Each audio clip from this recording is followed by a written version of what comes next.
Okay, so we just looked at a trophic level pyramid, which was a pyramid of energy, but we can also look at a pyramid of mass. So when I eat food, like for example, if I eat a burger, burgers are made of cow. So when I eat a burger, I am taking in the energy that was stored in that cow that was originally in the sun, right? It went from the sun to the grass to the cow, and now it's in me. But I also have absorbed the matter. So where did the matter come from? Well, CO2, carbon dioxide, a gas in our air, gets pulled into the plant. Most of the mass of a plant actually comes from air, from CO2. And so that is where the mass comes from. And then the cow takes in that mass and it becomes part of the cow. And then we eat the cow and that becomes part of us. And so we can look at how much mass is taken up. And it turns out, just like the transfer of energy, the transfer of mass is imperfect. Only a certain amount goes up. And so what you will see generally is that the mass of producers always, not generally, always, the mass of producers is always more than the mass of the consumers. So the mass of the producers here is more than all of these consumers combined. Producers must always weigh more than everything else. And that is because matter doesn't come out of nowhere. The mass that makes you does not come out of nowhere. It has to be transferred from primary consumers, producers. So that is why producers always weigh more, which sounds crazy because right here at producers, we have stuff like grass. And over here at consumers, I'm not going to try to draw it, but you have things like, well, shoot, I'll try here. You have things like elephants. No way, dude! Yeah, I know. My roommate is objecting. This is not a good elephant. Wow. I'm mad at myself for that.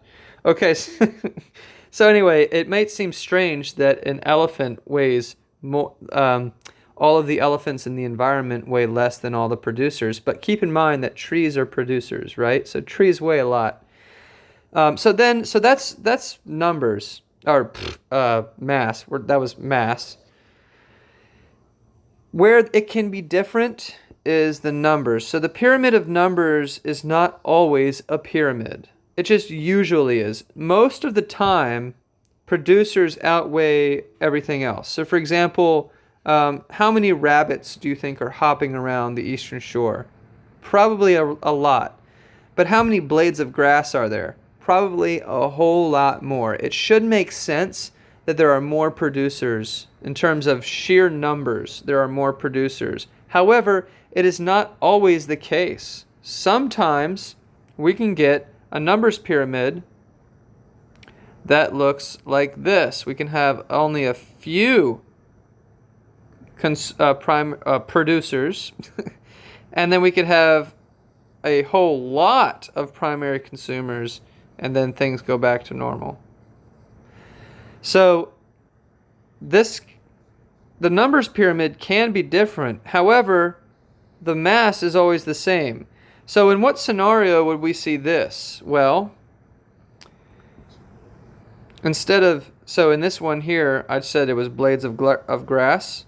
What about instead of blades of grass, we had just a single tree? Trees are not numerous, right? But they weigh a lot, so the mass is still going to be a lot. But the number will be small, so there will only be like a few trees. But then there's going to be ants, like eucalyptus ants, that live on the tree. And there will be many, many ants compared to that one tree. And then, of course, we have the things that eat the ants, like other insects. And then the things that eat those, like birds. And then the things that eat those, like snakes. And then the things that eat those, like owls. And so the rest will look like a pyramid. But here at the bottom, there's only one tree or two trees. So all I'm trying to say is that in terms of energy, energy will always be a pyramid. Mass will always be a pyramid. But numbers can be a pyramid, usually, but it can also be a Christmas tree. All right.